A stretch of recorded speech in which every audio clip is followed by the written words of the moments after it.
What is the easiest way for a senior player to hit a golf ball? That's the question I get asked all the time. Everyone tells me I lack flexibility. I don't have the backswing that I used to anymore. So what we're going to do is we're going to take this whole video series, we're going to split it into 3 parts. Today's part is going to be about flexibility and rotation. And each week going forward, you're going to get a new piece to layer on top of that previous video. So your job today, sit back, relax, learn how to be more flexible, and subscribe below. And lastly, leave a comment. So for every 10 comments I get, I'm going to give away 1 free lesson using the Skillest app so I can reach out to you and make you better at golf. So that's your plan. That's the deal. Let's get it done.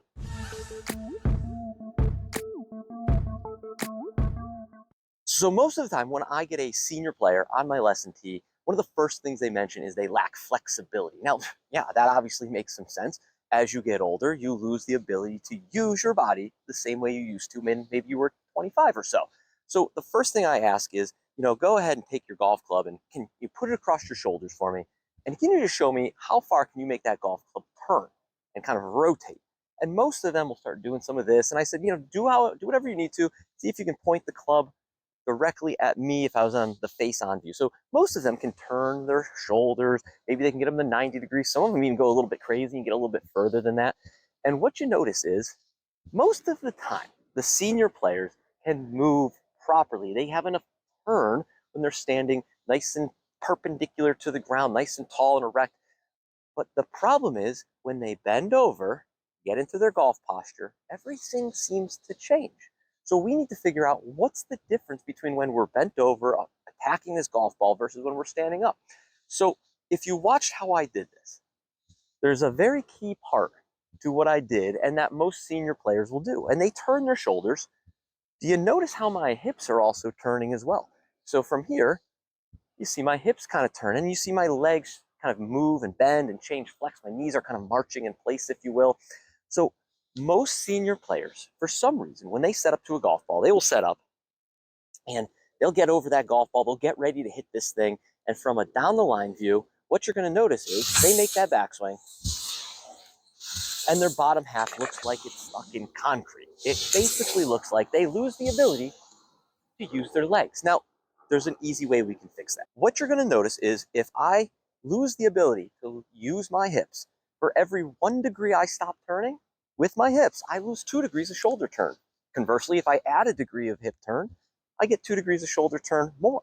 So we need to figure out how can we turn as much as we can with the shoulders and then start to add the hip motion. So easy ways to start providing yourself with some more flexibility or rotation with the hips is when you set up to that golf ball, the first thing you're going to do is you're going to set up and you're going to start to turn your feet outward. This is called foot flare. This is super important. So if you were to watch, the more I rotate my foot inward towards the golf ball, my trail foot in particular, the more it restricts my hip turn. So from a down the line angle, my right hip is unable to move up, back, and in. That's terrible if we want to get more turn.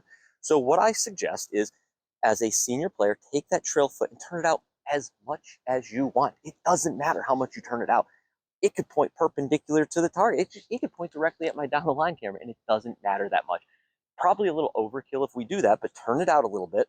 So when you do make a backswing, because the foot is turned outward, it's going to allow the right hip for a right-handed golfer to move in this manner. It's going to allow the right trail knee to start elongating and getting back. So my right hip goes up and back, and my trail knee starts to extend a little bit and gets long. So the only thing I want to make sure you don't do is I don't want you to straighten it completely and lock it out. Locking it out is not a good thing, but we want to straighten it up, get it a little bit longer. So when you do that, it starts allowing your hips to rotate more. It gives you some more degrees of freedom with the lower half. So if I were to do this little experiment with the club across my shoulders, and I said, hey, can you turn your shoulders as far as you can without using your lower body, which is kind of what most senior players do when I first see them. I've got maybe, if I'm lucky, 45 degrees of shoulder turn. And now watch this. I'm going to start to extend my trail leg. Ready? Extend it. Keep turning, keep turning, keep turning, keep turning, keep turning. Now I've got maybe 90 degrees of shoulder turn, 45 degrees of hip turn, and then I'm going to keep extending it more. Let's get a little crazy. Maybe I've got 110 degrees of turn with my shoulders and 50 degrees of hip turn. That is how we generate more flexibility. The next thing I want you to do is take that lead foot and turn it out slightly as well. I'm not overly concerned with how much rotation you have through the golf ball, because as a senior player, I'd really prefer that path to be more in to out, and I'd prefer to have more lateral than rotation into the golf ball. But by rotating this front foot out, it's going to take some pressure off of your lead leg. So instead of it torquing that lead knee, putting a lot of force and torque on it and kind of bending it backwards, by rotating it out, you can move more laterally, and then you can push off it even more so than you would previously. So the first thing in review is you're going to take your setup, you're going to put your club across your shoulders, you're going to turn as much as you can, you're going to turn your toes out and start to extend and turn more than you're used to. That is going to help you understand how to become more flexible.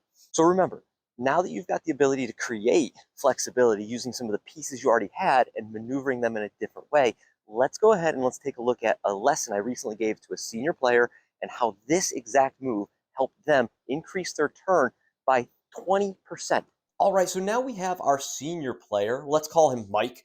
And we've got a before and an after swing. So the before is on the left-hand side with the purple joints, and the after is on the right-hand side with the green joints.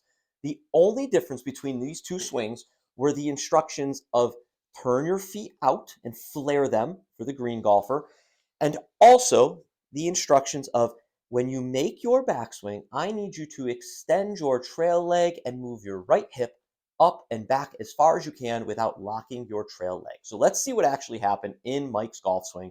And he took this golf club all the way up to the top. And that is pretty interesting. When we look at it, based off of just the foot flare and the instructions of getting the right hip up and back, Mike has gone from 34 degrees of hip turn on the left-hand side to 49 degrees on the right-hand side. 49 degrees is going to be a much better option for someone that lacks flexibility, because when we added all that hip turn, guess what we did? We also added chest turn. So Mike increased his hip turn by 15 degrees and then also increased his shoulder turn by almost 20. The range of motion, or the length or distance his arms travel and the club head traveled on the way back, is substantially bigger. That is so important. So when we look at it from an up top or above view, now you can get a sense of how much the shoulders actually did turn from one swing to the next. So we can even go one step further and overlay the two swings just to get a sense for how much further the club and his hands have moved just based on that extra 20 degrees of shoulder turn. And lastly, when I look at both the before and after swings of Mike, because we rotated both feet outward, Mike was able to move his pelvis or his hips more forward to bring the low point more forward to be a better ball striker on the after swing. So if you look at that number on the bottom left, pelvis sway, 3.5 inches is not bad, but 5.4 is much more forward. And that's going to be a good thing if we're a senior player struggling to make contact, struggling to make a big backswing.